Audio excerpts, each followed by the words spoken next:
Des femmes, le gouvernement va célébrer les femmes dirigeantes. C'est vrai qu'il y en a de plus en plus en France. On va voir ça avec vous, Tiffaine Le Riche. Bonsoir. Tiffaine, d'abord, que disent les chiffres ? Oui, alors de plus en plus de femmes sont à la tête d'entreprises, vous l'avez dit. Regardez, parmi les entreprises qui ont été créées depuis 2017, 43% d'entre elles sont dirigées par des femmes. Elles exercent principalement dans le domaine du commerce, de la santé ou encore de l'artisanat. Et puis cette dynamique entrepreneuriale chez les femmes, elle est en hausse ces dernières années. En 2023, 28% des femmes dirigeaient une entreprise ou songeaient à créer leur entreprise. Un chiffre en hausse de 5 points depuis 2018, alors que chez les hommes, cette dynamique, elle est restée stable ces dernières années. Alors, ce sont des chiffres assez encourageants, mais ces femmes font quand même face à certaines difficultés dans le monde de l'entrepreneuriat. Oui, toujours des difficultés. En effet, 40% des femmes chefs d'entreprise affirment tout de même faire face à des obstacles liés à leur genre, notamment des remarques sexistes.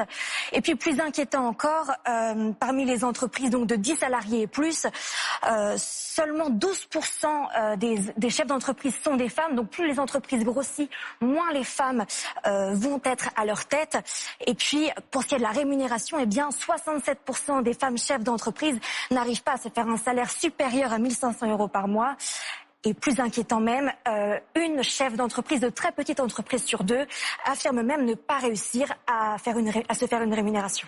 Merci beaucoup, Tiffaine. Notre invitée ce soir, Delphine Rémy-Boutan. Bonsoir. Bonsoir. Vous êtes fondatrice de The Bureau, un bureau spécialisé dans le conseil en stratégie numérique et cofondatrice de la journée de la femme digitale. C'est un événement qui est important. Aujourd'hui, c'est quoi ? C'est un événement que j'ai créé quand je suis rentrée de Londres en 2012 pour promouvoir l'innovation féminin, mettre en avant ces femmes qui sont souvent dans l'ombre, celles qui travaillent et qui œuvrent pour un monde meilleur grâce au digital. Et comme toutes ces pionnières d'ailleurs qu'on oublie, ces figures de l'ombre. Et c'est un grand rassemblement annuel et qui s'est transformé au fil des années en un accélérateur de croissance internationale. On est présent en Europe, en Afrique et au Canada. Les femmes ont une place spécifique dans le monde digital ? Alors elles ont une place spécifique. Elles étaient à l'avant-garde. Rappelez-vous, Margaret Hamilton, toutes ces femmes qui étaient ces figures de l'ombre. Et puis aujourd'hui, en fait, on est sous-représenté dans ce secteur qui représente le futur. Donc, on n'est pas assez nombreuses. On n'est pas assez nombreuses à être des entrepreneurs dans la tech. En France, le chiffre, c'est à peu près moins de 15% de femmes à la tête de start-up. On n'est pas assez nombreuses dans tous ces métiers dans les grandes entreprises, alors qu'il y a aujourd'hui beaucoup de métiers nouveaux et comment vous l'expliquez ? Par beaucoup de raisons. L'éducation, la formation. Parce que je vous coupe parce que vous faites peut-être allusion à certains métiers qui nécessitent de savoir coder, par exemple. Et c'est vrai que ce sont des métiers auxquels se prédestinent plutôt les hommes aujourd'hui que les femmes. Comme on parle des maths, on disait que les filles étaient moins fortes en maths que les garçons, ce qui est faux. Oui, alors c'est des biais, c'est des biais. Et puis en plus, on n'est pas obligé d'apprendre, on n'est pas obligé de savoir coder pour travailler dans la tech. Moi, j'ai travaillé 14 ans chez IBM avant de devenir entrepreneur et je n'ai jamais su coder. Et il y a beaucoup de gens dont c'est le métier. Donc l'important, c'est la créativité. L'important, c'est de pousser les frontières de l'innovation et vouloir faire des choses. Et c'est ça qui est formidable dans la technologie. Pourquoi vous avez voulu devenir entrepreneur ? J'ai voulu devenir entrepreneur pour être libre. Après combien d'années, en entreprise ? Après une bonne quinzaine de bons et loyaux services dans des entreprises. Et j'ai décidé de me lancer, j'ai décidé de rentrer en France avec mon fils. Et donc, ça n'a pas été quelque chose de simple. D'ailleurs, à l'époque, on me disait « t'es complètement folle ». J'avais pas la réponse. Aujourd'hui, je pense que je dirais... On vous disait « t'es complètement folle ». Oui. De quoi ? De tout lâcher, de démissionner d'une grande entreprise. Et j'avais pas la réponse. Aujourd'hui, je dirais qu'en fait, j'ai eu du courage. C'est pas de la folie, c'est du courage. Parce que c'est pas simple d'être entrepreneur. C'est plus difficile de monter une boîte quand on a une femme ? C'est plus difficile quand on est une femme tout court, j'ai envie de dire. Parce que on est dominé par un monde masculin. Il faut quand même juste le rappeler à la veille du 8 mars.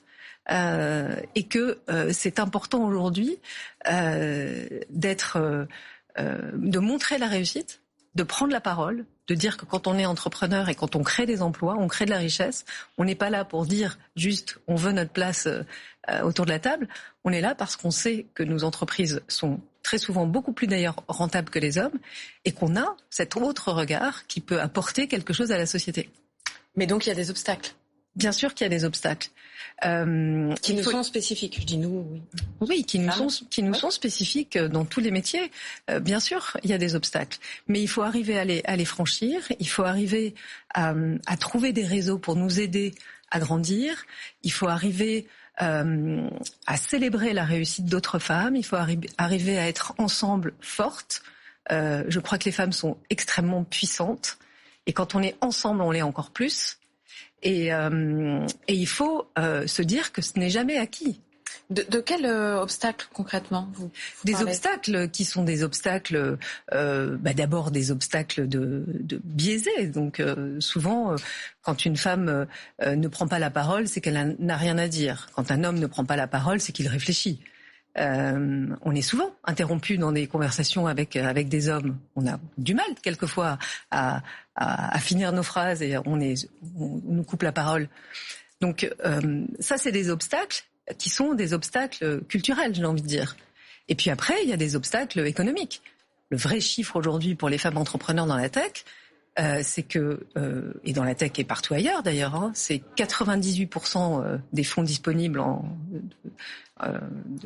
investissement vont aux hommes fondateurs et cofondateurs, et il reste 2% pour les femmes. Donc les investisseurs font moins confiance aux femmes. Absolument. Et donc là, il faut... Très nettement, d'après les chiffres. Très nettement, 2%, vous vous rendez compte. 2% seulement. 2% dans le monde, c'est le chiffre mondial. Donc on ne récolte que 2% de la richesse de tous ces investissements. Pour changer le monde, il faut changer la façon dont il est financé. Et pour ça, il faut déjà mettre un constat et ensuite trouver des solutions. Moi, ma solution... Comment vous avez fait, vous ? Alors, moi, j'ai pas levé de fonds, je l'ai fait avec mes propres fonds, mais j'ai mis du temps. J'ai mis beaucoup plus de temps à grandir, parce que quand on n'a pas d'argent, ça prend du temps. Donc ça fait 12 ans maintenant que j'ai créé mon entreprise. J'ai toujours eu des clients plutôt que de lever des fonds. Aujourd'hui, j'investis moi-même en tant qu'investisseur. J'ai créé ma société d'investissement qui s'appelle Harver, qui veut dire héritage en norvégien. Et c'est quel héritage je veux laisser à ce monde et donc où je veux investir. Et donc c'est un investissement engagé et activiste, puisque je n'investis que dans des entreprises fondées par des femmes. Comment est-ce qu'on peut, selon vous, aider les femmes à être mieux représentées dans le monde économique ? Alors déjà, je pense qu'il faut déjà dès le plus jeune âge leur dire et leur rappeler que tout est possible et qu'il faut des rôles modèles. Je pense qu'on ne peut pas être ce qu'on n'a pas vu. On a besoin de rôles modèles, mais on n'est pas obligé d'avoir des rôles modèles de femmes pour se dire j'ai envie d'être elle.